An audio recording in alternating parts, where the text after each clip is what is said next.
Hello everyone, this is Alok Kumar and welcome to Way to Sarkari.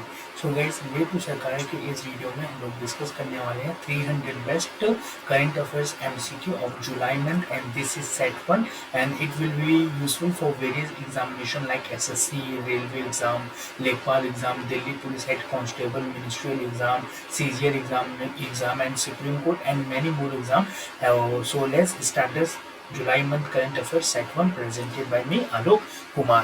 So guys, here is the link of my Telegram channel.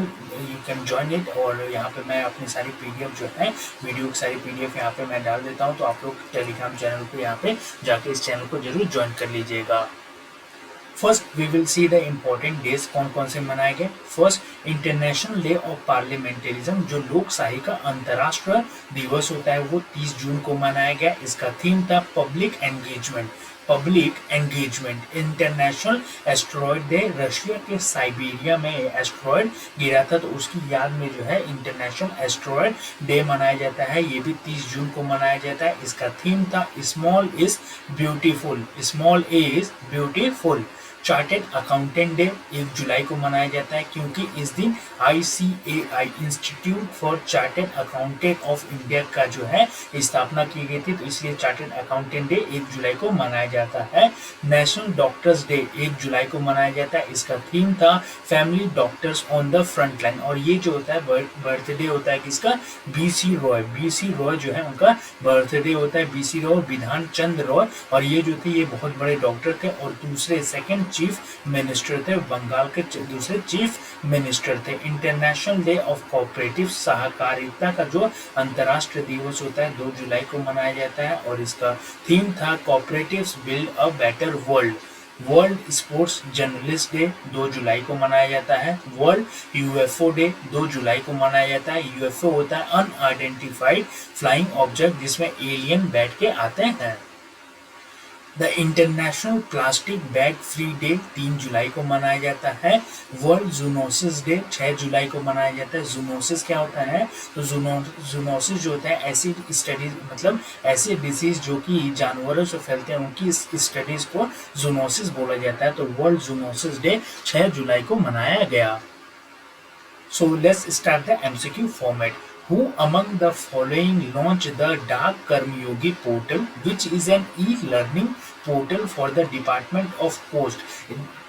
किसने डाक कर्मयोगी portal जो है उसको launch करा है, जो कि एक ई लर्निंग पोर्टल है for the department of post. जो डिपार्टमेंट ऑफ पोस्ट के जितने भी कर्मचारी हैं, एम्प्लॉयज हैं, उनके लिए एक ई लर्निंग पोर्टल लॉन्च कराया गया है, डाक कर्मयोगी पोर्टल. तो ये किसने लॉन्च कराया था, ये लॉन्च कराया श्री अश्विनी वैष्णव. ऑप्शन डी जी जो है वो करेक्ट आंसर हो जाएगा, श्री अश्विनी वैष्णव. और अश्विनी वैष्णव जो है ये हमारे संचार मंत्री हैं, टेलीकम्युनिकेशन के मंत्री हैं, रेलवे मंत्री हैं और नीति के भी मंत्री है. Ministry of electronics and information technology, इन तीनों के जो मंत्री हैं वो कौन है, श्री अश्विनी वैष्णव. और डाक कर्मयोगी पोर्टल जो है ये जो डाक विभाग के जो कर्मचारी हैं उनके लिए लॉन्च करा गया है. और इस दिन जो है मेघदूत अवार्ड भी दिया गया था. तो मेघदूत अवार्ड जो है ये किसे दिया जाता है, तो डाक विभाग में जो अच्छा काम करता है उनको दिया जाता है. डाक विभाग में अच्छा काम करने वाले को मेघदूत अवार्ड दिया जाता है. और इसमें जो है 21,000 रुपया कैश प्राइज मिलता है, 21,000 जो है कैश प्राइज मिलता है. और 21 और इसको जो है 8 कैटेगरीज में ये अवार्ड दिया जाता है. और ये 1984 में जो है इस अवार्ड की स्टार्ट करा गया था, इस अवार्ड को स्टार्ट करा गया था. और डाक कर्मयोगी पोर्टल से मिलता जुलता ही एक और पोर्टल है, एक और मिशन है जिसका नाम क्या है, मिशन कर्मयोगी. मिशन कर्मयोगी भी आप लोग याद रखिए. मिशन कर्मयोगी जो है ये क्या है, तो मिशन कर्मयोगी जो है इसमें जो हमारे IAS ऑफिसर्स होते हैं, सिविल सर्वेंट्स होते हैं, उनकी ट्रेनिंग दी जाएगी. और इसके लिए $47 मिलियन का लोन जो है वो वर्ल्ड बैंक दे रहा है. वर्ल्ड बैंक जो है $47 मिलियन का लोन दे रहा है. और मिशन कर्मयोगी के लिए एक कमेटी बैठी थी, उस कमेटी के चेयरमैन कौन थे, तो उस कमेटी के चेयरमैन थे आदिल जैनुल भाई कमेटी बैठी थी मिशन कर्मयोगी के लिए. तो इसका करेक्ट आंसर है श्री अश्विनी वैष्णव.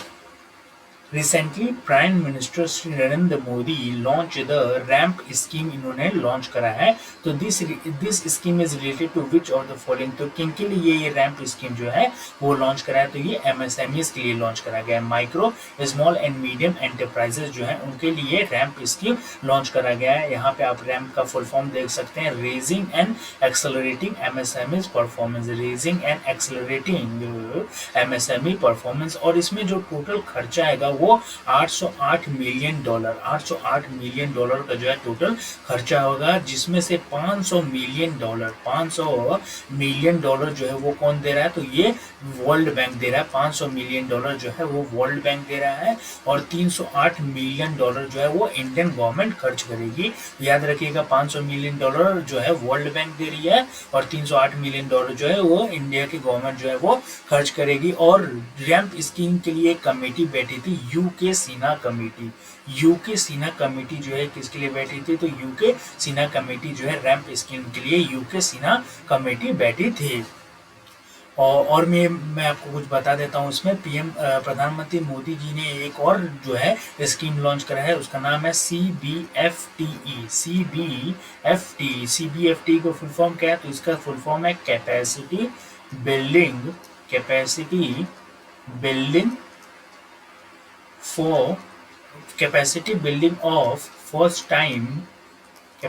Building of first time MSMEs exporter scheme. Capacity building of first time MSMEs exporter scheme जो है ये CBFT ये स्कीम लॉन्च करा गया है। इसमें क्या है, जो MSME जो है एक्सपोर्ट करना चाहते हैं उनका चेन बनाया जाएगा, एक चेन उनका बनाया जाएगा जिससे हम लोग ज़्यादा से ज़्यादा जो है एक्सपोर्ट कर सके। तो ये भी याद रखिएगा, CBFT capacity building of first time MSMEs exporter scheme. और एक और जो है स्कीम लॉन्च करा गया PMEGP जो है ये भी लॉन्च करा गया। ये क्या है, तो PMEGP का फुल फॉर्म है prime minister employment generation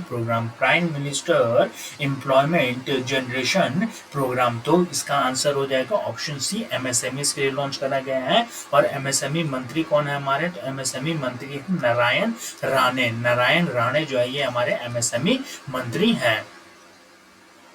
Maharashtra की गवर्नमेंट जो है उसने कौन सा शहर है जिसका नाम चेंज करके संभाजी नगर कर दिया, तो संभाजी नगर जो है ये नाम जो है चेंज कर दिया है औरंगाबाद। ऑप्शन बी जो है करेक्ट आंसर हो जाएगा। औरंगाबाद का नाम चेंज करके अब क्या हो गया, संभाजी नगर हो गया। संभाजी कौन थे, तो संभाजी जो थे वो छत्रपति शिवाजी महाराज जी के बेटे थे। और औरंगाबाद जो है ये औरंगजेब की कैपिटल थी, औरंगजेब जो है उसकी कैपिटल भी थी। और यहाँ पे देखिए ऑप्शन सी उस्मानाबाद जो है ये भी महाराष्ट्र में है और इसका भी नाम चेंज करके जो है धाराशिव कर दिया गया है। इस उस्मानाबाद का भी नाम चेंज करके धाराशिव और औरंगाबाद का नाम चेंज करके शिवाजी नगर कर दिया गया है। और उस्मानाबाद जो है ये Mir Usman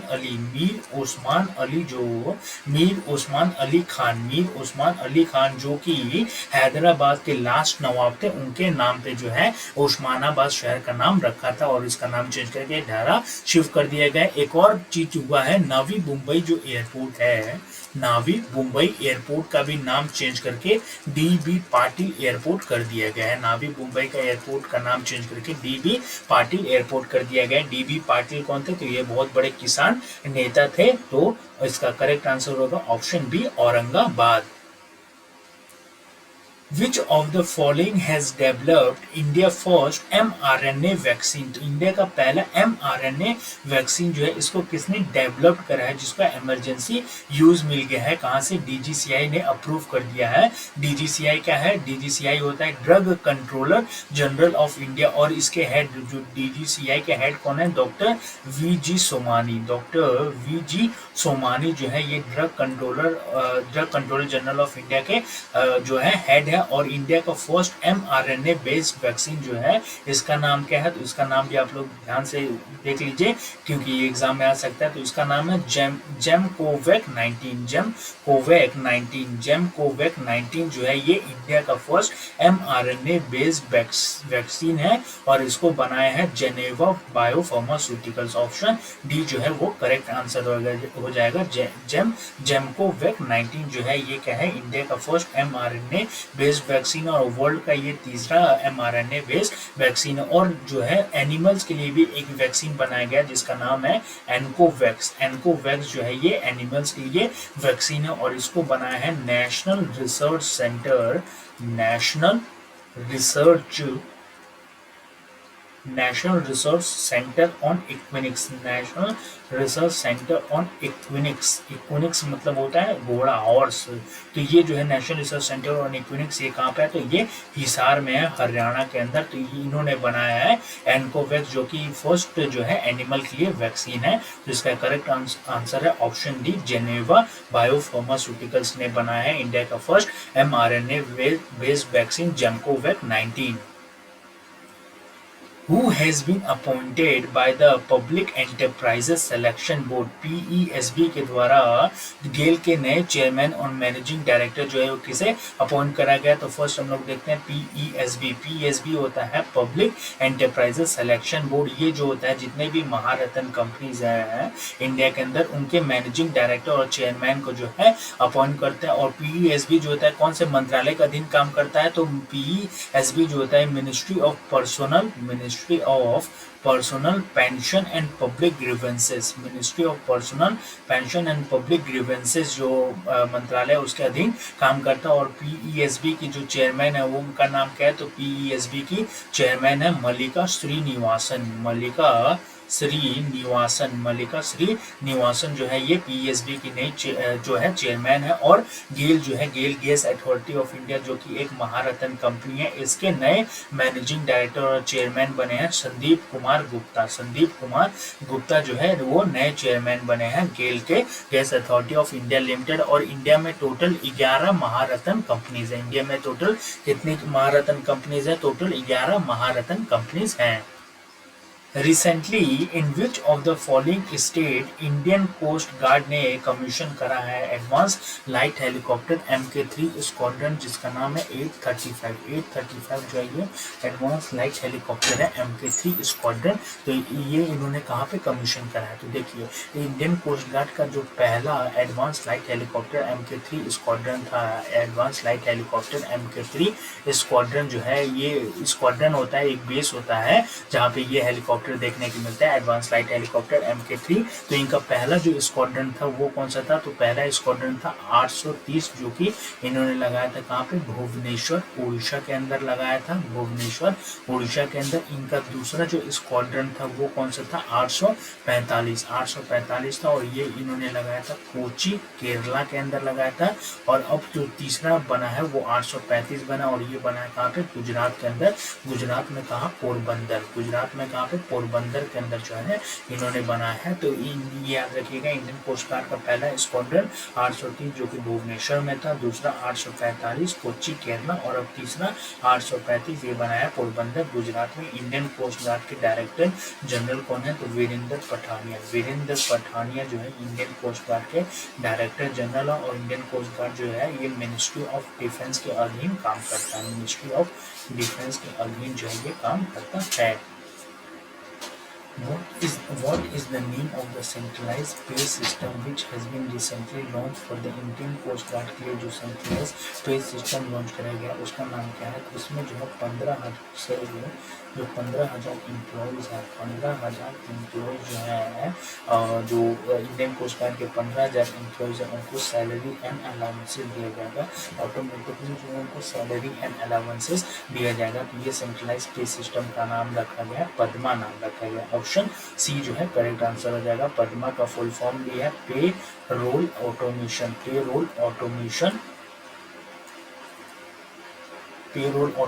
for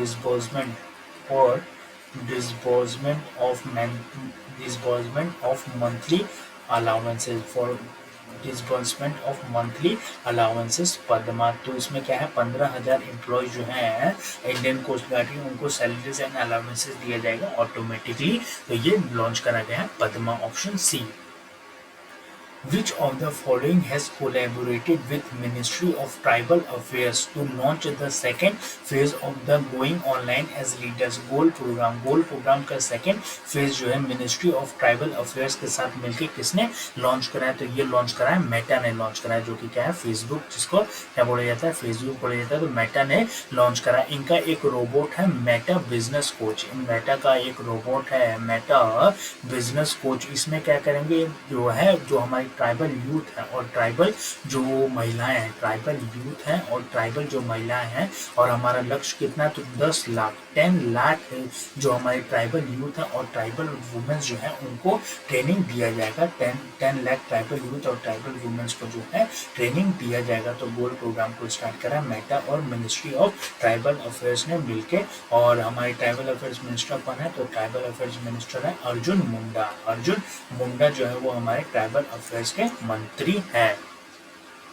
Which of the following Indian ship is participating in the Rim of the Pacific? RIMPAC exercise जो हो रहा है, इसमें कौन सा इंडियन शिप जो है जो कि पार्टिसिपेट करेगा? तो इसमें पार्टिसिपेट करेगा INS Satpura, Indian naval ship Satpura जो है इसमें पार्टिसिपेट करेगा। और ये एक्सरसाइज जो है ये कहाँ पे हो रहा है? तो ये हो रहा है हाँ अमेरिका के अंदर होगा, हवाई अमेरिका में कहाँ पे? हवाई के अंदर होगा, हवाई के अंदर, हवाई में कहाँ पे? पर्ल हार्बर पे होगा, जो कि हवाई अमेरिका के अंदर आता है। और हवाई की कैपिटल क्या है? तो हवा की कैपिटल है होनोलुलु। होनोलुलु जो है ये हवाई की कैपिटल है। और इसमें 26 कंट्रीज जो है पार्टिसिपेट करेंगे, 26 कंट्रीज पार्टिसिपेट करेंगे इसके अंदर। और भी एक्सरसाइज होने वाले, जैसे एक मैं आपको बता देता हूँ, एक एक्सरसाइज है Endeavour and pitch black exercise. Endeavour और पिच ब्लैक एक्सरसाइज जो है ये कहाँ पे होगा? एंडेवर और पिच ब्लैक एक्सरसाइज जो है ये ऑस्ट्रेलिया के अंदर होगा। तो इसका करेक्ट आंसर है option B INS Satpura.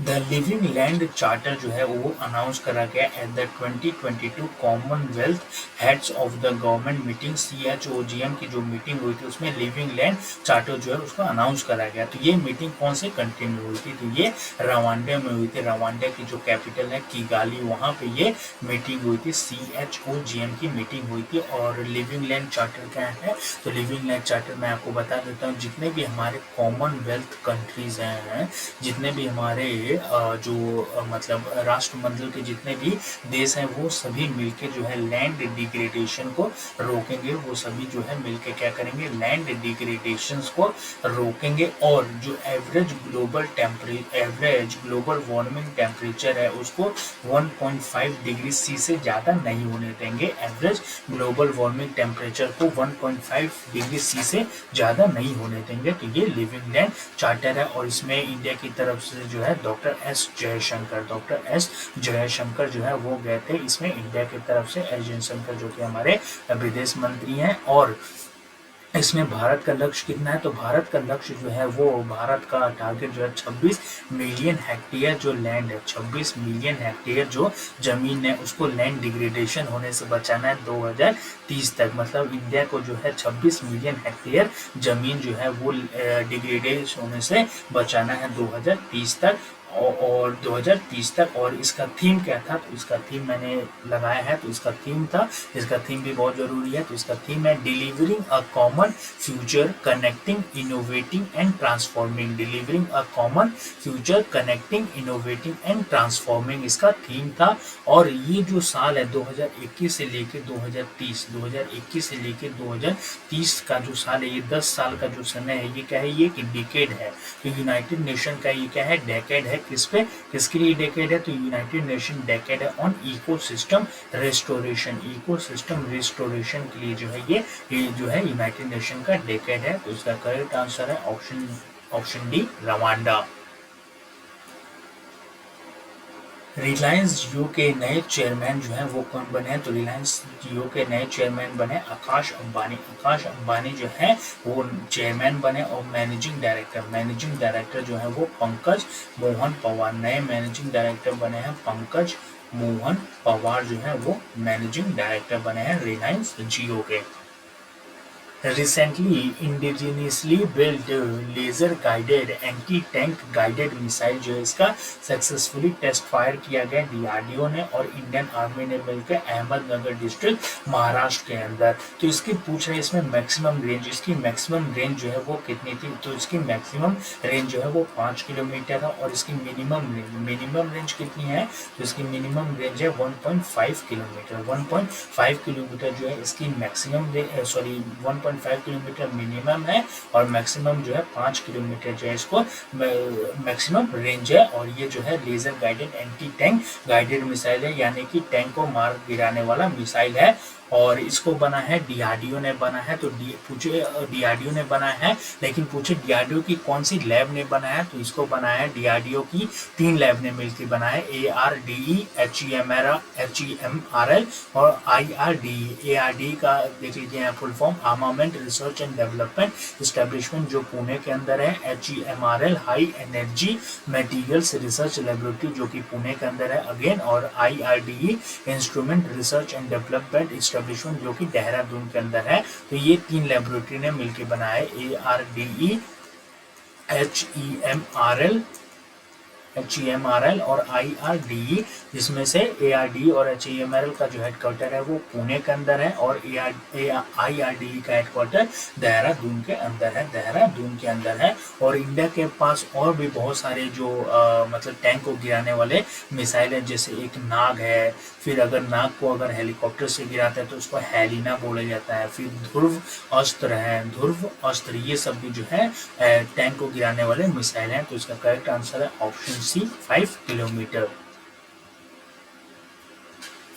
Recently Indian space research organisation ने 3 सैटेलाइट लॉन्च करे हैं PSLV C53 के द्वारा। तो ये न्यू स्पेस इंडिया लिमिटेड के तहत इसको लॉन्च करा गया। तो ये 3 सैटेलाइट जो है कौन से कंट्रीज के थे, तो ये 3 सैटेलाइट जो है वो सिंगापुर के थे। ऑप्शन सी जो है करेक्ट आंसर हो जाएगा, सिंगापुर के 3 सैटेलाइट लॉन्च करे हैं इसरो ने। और ये कहाँ से लॉन्च करा, तो ये लॉन्च करा सतीश धवन स्पेस सेंटर जो श्रीहरिकोटा आंध्र प्रदेश के नेल्लोर जिले में है। और इन 3 सैटेलाइट जो है उसका नाम क्या था, तो पहला का नाम था DSEUS अर्थ ऑब्जर्वेशन सैटेलाइट, दूसरा था नियोसार और तीसरे सैटेलाइट का नाम था स्कूप 1 जो है। तो ये 3 सैटेलाइट लॉन्च करे हैं इसरो ने। और PSLV C53 जो है ये इसरो का जो पोयम मिशन है उसको भी सपोर्ट कर रहा है, इसरो का जो पोयम मिशन है उसको भी सपोर्ट कर रहा है। पोयम की फुल फॉर्म क्या है, PSLV ऑर्बिटल एक्सपेरिमेंटल मॉड्यूल। इसमें जो है एक्सपेरिमेंट किया जाता है, 4th स्टेज के जो है एक्सपेरिमेंट किया जाता है। तो इसमें टोटल 6 एक्सपेरिमेंट जो है वो भी लॉन्च कराया गया है PSLV C53 के द्वारा। और इसरो के चेयरमैन कौन है, एस सोमनाथ जो है वो इसरो के चेयरमैन है। जो हमारे 63,000 प्राइमरी एग्रीकल्चर क्रेडिट सोसाइटीज है, PACS है, उनका गवर्नमेंट ने बोला है कि उनका कंप्यूटराइजेशन करा जाएगा। तो कितना अमाउंट जो है ईच PACS को मिलेगा अपनी कैपेसिटी, अपनी क्षमता को बढ़ाने के लिए, तो इनको मिलेगा ₹4 लाख रुपए जो एक PACS को मिलेगा अपनी कैपेसिटी को इंक्रीज करने के लिए। और इससे जो है 13 करोड़ जो फार्मर्स है उनको फायदा होगा, 13 करोड़ जो किसान है उनको फायदा होगा। और 40% से ज़्यादा जो किसान होते हैं उनको लोन मिलता है, KCC से लोन मिलता है, किसान क्रेडिट कार्ड के द्वारा जो है थ्रू उनको लोन मिलता है। तो अब जो है और एक किसान जो है उसको KCC से 3 लाख रुपए तक का लोन मिलता है, एक किसान जो है उसको KCC से 3 लाख रुपए तक का लोन मिलता है, जिसमें से 1.6 लाख रुपीज़ का जो लोन होता है वो गारंटी फ्री होता है। तो इसका करेक्ट आंसर है option D 4 lakh. 47 GST council की मीटिंग जो है ये कहाँ पे हुई, तो ये चंडीगढ़ के अंदर हुई। पहले श्रीनगर में होने वाला था, लेकिन फिर कहाँ पे हुआ, चंडीगढ़ के अंदर हुआ। और 48th जो GST काउंसिल होगा, 48th GST काउंसिल कहाँ पे होगा, तो ये मदुरई में होगा, मदुरई जो कि तमिलनाडु के अंदर है। और इसके चेयरमैन कौन होते हैं, तो GST काउंसिल की चेयरमैन होती है फाइनेंस मिनिस्टर जो होते हैं इसके चेयरमैन होती है, यानी कि निर्मला सीतारमण जो है इसकी चेयरमैन होती है। और इसमें जो है क्या डिसाइड करा करा गया। तो इसमें एक मैं आपको बता देता हूँ, अगर आप किसी बड़े राज्य में रहते हैं, अगर आप किसी बड़े राज्य में रहते हैं और वहाँ पे आपका कोई बिजनेस है जिसका जो है एनुअली टर्नओवर जो है वो 40 लाख रुपए से कम है, तो आपको जीएसटी भरने की जरूरत नहीं है। अगर आप छोटे राज्य में रहते हैं, छोटे राज्य में रहते हैं, वहाँ कोई बिजनेस है जिसका एनुअली टर्नओवर जो है 20 लाख रुपए से कम है, तो तब भी आपको जीएसटी भरने की जरूरत नहीं है। तो ये जो है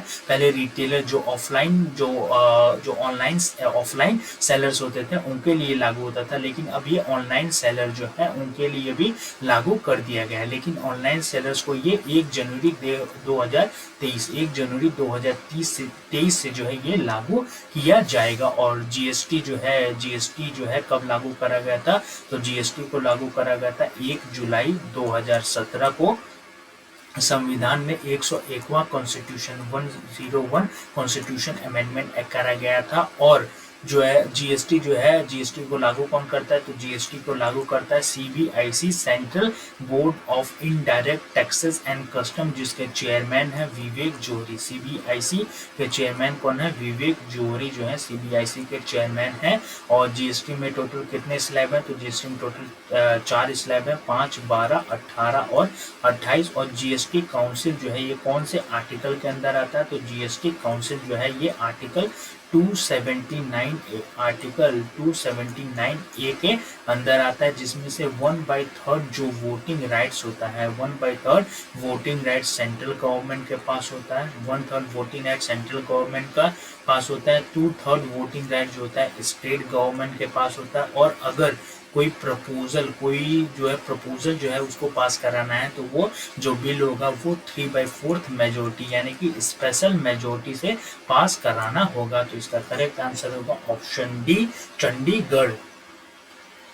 अभ्यास जो है ये क्या है, अभ्यास जो है एक टाइप का हीट है। अभ्यास जो है ये क्या है, एक टाइप का हीट है। High speed expendable aerial target है, high speed expendable aerial target है। तो इसका सक्सेसफुली टेस्ट फायर किया गया चांदीपुर ओडिशा से। तो इसको पूछ रहा है क्वेश्चन कि इसको डीआरडीओ ने बनाया, लेकिन डीआरडीओ की कौन सी लैब ने बनाया है, तो इसको बनाया है aeronautical development establishment Bengaluru, ADE Bengaluru ने बनाया है अभ्यास, जो कि एक टाइप का हीट है, high speed expendable aerial target. Who has become the first player in the history to win 80 matches each in all four grand slam में इन्होंने 80 मैचेस जीते हैं, तो ये बन गया है कौन, नोवाक जोकोविच बन गया। और नोवाक जोकोविच जो है वो कौन से कंट्री से हैं, तो ये सर्बिया से हैं। और अभी जो है कौन सा चल रहा है, तो अभी विंबलडन जो है अभी चल रहा है। और विंबलडन जो है ये वर्ल्ड का ओल्डेस्ट टेनिस टूर्नामेंट है, और ये 1877 में इसको स्टार्ट करा गया था। और ये घास पे खेला जाता है, ब्रिटेन के अंदर खेला जाता है। तो नोवाक जोकोविच ने टोटल 20 ग्रैंड स्लैम्स जीते हैं। राफेल नडाल ने टोटल 22 ग्रैंड स्लैम जीते, और राफेल नडाल जो है ये स्पेन से हैं। और रोजर फेडरर जो है इन्होंने भी टोटल 20 ग्रैंड स्लैम जीता, और ये स्विट्जरलैंड से हैं। तो correct answer is option C, Novak जोकोविच। कौन सी स्टेट है, राज्य है जिसने काशी यात्रा स्कीम जो है उसको लॉन्च करा है, तो काशी यात्रा स्कीम को लॉन्च करा है कर्नाटक की गवर्नमेंट ने लॉन्च करा है। और इसमें क्या है, तो इसमें 30,000 जो गरीब लोग हैं, 30,000 गरीब लोगों को 5,000 रुपया दिया जाएगा अगर वो काशी विश्वनाथ जो है उनका दर्शन करने के लिए जाते हैं। 30,000 गरीब लोगों को 5,000 रुपया दिया जाएगा। काशी यात्रा स्कीम स्टार्ट करा कर्नाटक की गवर्नमेंट ने। हाउ मैनी स्टेट जो है वो categorise as the top achievers के लिस्ट में थे in the business reforms action plan. जो बिजनेस रिफॉर्म एक्शन प्लान आया था उसमें कितने स्टेट जो है वो टॉप अचीवर्स हैं, तो यहाँ पे आप देख सकते हैं टॉप अचीवर्स में टोटल 7 स्टेट थे। 6 जो थे वो अचीवर्स में थे, 7 जो थे वो एस्पायर्स में थे, और 11 स्टेट जो थे वो इमर्जिंग बिजनेस इकोसिस्टम में थे। तो इसका करेक्ट आंसर हो जाएगा ऑप्शन डी, 7 स्टेट थे। ये कौन कौन से स्टेट थे, तो पहला था आंध्र प्रदेश, दूसरा तेलंगाना, आंध्र प्रदेश तेलंगाना, हरियाणा, कर्नाटक, पंजाब, तमिलनाडु एंड गुजरात। तो ये टोटल 7 स्टेट थे, आंध्र प्रदेश, तेलंगाना, हरियाणा, कर्नाटक, पंजाब, तमिलनाडु, गुजरात। तो ये टोटल 7 स्टेट है टॉप अचीवर्स में। यहाँ पे आप देख सकते हैं 15 रिफॉर्म्स एरिया है, 301 एक्शन प्लान्स के तहत 72 सेक्टोरल रिफॉर्म्स हैं और 118 जो है न्यू रिफॉर्म्स है। और इसी के बेसिस पे जो हमारा DPIIT है, जो department of promotion for industries and internal trade, जो कि मिनिस्ट्री ऑफ कॉमर्स के अधीन काम करता है, मिनिस्ट्री ऑफ कॉमर्स के अधीन काम करता है। और इसी के बेसिस पे DPIIT जो है वो ease of doing business report जो है वो देता था, ease of doing business report जो है वो देता था। तो उसका करेक्ट आंसर हो जाएगा option D, 7 states. 17th president of the Philippines, Philippines के 17वें प्रेसिडेंट जो है वो कौन बने हैं, तो ये बने हैं Ferdinand Marcos junior. Ferdinand Marcos junior जो है ये 17वें प्रेसिडेंट बने हैं फिलीपींस के। और इनसे पहले थे रोड्रिगो दुतर्ते, रोड्रिगो दुतर्ते जो थे इनसे पहले थे। और जो वाइस प्रेसिडेंट है, वाइस प्रेसिडेंट कौन बनी है, तो वाइस प्रेसिडेंट बनी है रोड्रिगो दुतर्ते की बेटी साना दुतर्ते। साना दुतर्ते जो है वो वाइस प्रेसिडेंट बनी है। और जो फिलीपींस की कैपिटल क्या है, फिलीपींस की कैपिटल है मनीला। मनीला के अंदर जो है एशियन डेवलपमेंट बैंक ADB का हेडक्वार्टर है। और मनीला जो फिलीपींस की सरकार है वो एक अवार्ड भी देती है, Ramon Magsaysay award. Ramon Magsaysay award जो है फिलीपींस के गवर्नमेंट जो है वो देती है। और जो फर्डिनेंड मार्कोस जूनियर है इनको प्यार से बोंग बोंग भी कहते हैं, इनको प्यार से क्या बोला जाता है, बोंग बोंग भी कहा जाता है। Recently, which of the following has signed a long-term principal sponsorship deal with the Indian Olympic Association? मतलब किसने जो है प्रिंसिपल स्पॉन्सरशिप डील साइन करा है इंडियन ओलंपिक एसोसिएशन के साथ, यानी कि इंडियन टीम को जो है वो स्पॉन्सर करेगा, चाहे वो कॉमनवेल्थ हो गया, जो कॉमनवेल्थ होगा कहाँ पे, बर्मिंघम इंग्लैंड के अंदर कॉमनवेल्थ 2022 जो कि बर्मिंघम इंग्लैंड में होगा। एशियन गेम्स हो गया, एशियन गेम जो कि कहाँ पे होगा, हैंगजाओ में होगा, हांगजाओ में होगा जो कि चाइना का एक शहर है। और चाहे समर ओलंपिक जो 2024 में पेरिस फ्रांस में होगा, तो इन सब में जो है इंडिया को स्पॉन्सर करेगा Adani sports line. Adani sports line जो है वो स्पॉन्सर करेगा, इंडियन प्लेयर्स को स्पॉन्सर करेगा। 11th वर्ल्ड अर्बन फोरम की जो है वो मीटिंग हुई थी, ये कौन से कंट्री में ये इनका जो है समिट हुआ 11th वर्ल्ड अर्बन फोरम का, तो ये हुआ पोलैंड। पोलैंड का एक शहर है कैटोविस, कैटोविस में जो है पोलैंड के अंदर जो है 11th सेशन हुआ वर्ल्ड अर्बन फोरम की मीटिंग हुई। तो correct option is option B, Poland. Recently, Prime Minister Narendra Modi virtually inaugurated Bosch company जो है इनका फर्स्ट स्मार्ट कैंपस जिसका नाम है स्पार्क नेक्स्ट। तो ये कौन से शहर में, कौन से सिटी में जो इसका इनॉग्रेशन किया गया, तो ये बेंगलुरु के अंदर, ऑप्शन सी जो है करेक्ट आंसर हो जाएगा। और इसमें टोटल जो खर्चा है वो $100 मिलियन यानी कि करीबन 750 करोड़ रुपए का जो लागत से ये बना है। तो correct option is option C, Bengaluru. 36 national game जो है ये कहाँ पे होंगे, तो ये पहले गोवा में होने वाला था लेकिन अब गुजरात के अंदर होंगे। और 37th जो नेशनल गेम्स होंगे वो उत्तराखंड के अंदर होंगे। 37 नेशनल गेम जो है वो कहाँ पे होंगे, उत्तराखंड के अंदर होंगे। 38th जो नेशनल गेम्स होंगे वो आंध्र प्रदेश के अंदर होंगे, 38th आंध्र प्रदेश। 39th जो नेशनल गेम्स है वो मेघालय के अंदर होंगे। मैं एक बार रिपीट कर देता हूँ, 36 जो है वो गुजरात में होगा, 37 उत्तराखंड, 38 आंध्र प्रदेश, 39 मेघालय के अंदर होगा। NTPC कंपनी जो है उसने कमीशन करा है इंडिया का largest floating solar power plant कहाँ पे, तेलंगाना के अंदर। कहाँ पे, तेलंगाना में कहाँ पे, तो तेलंगाना में एक जगह है रामागुंडम जो है, रामागुंडम में इन्होंने लगाया। तो इसकी कैपेसिटी कितनी है, तो इसकी टोटल कैपेसिटी जो है 100 मेगावाट की कैपेसिटी है। और NTPC कंपनी ने एक और फ्लोटिंग सोलर पावर प्लांट लगाया है 92 मेगावाट का, 92 मेगावाट का लगाया है अलापुजा जो कि कहाँ पे, केरला के अंदर है। अलापुजा केरला में लगा है। अलापुजा में कहाँ पे, अलापुजा में एक जगह है कायम पुलम करके, कायम पुलम में इन्होंने लगाया। तो correct answer option A, 100 megawatt.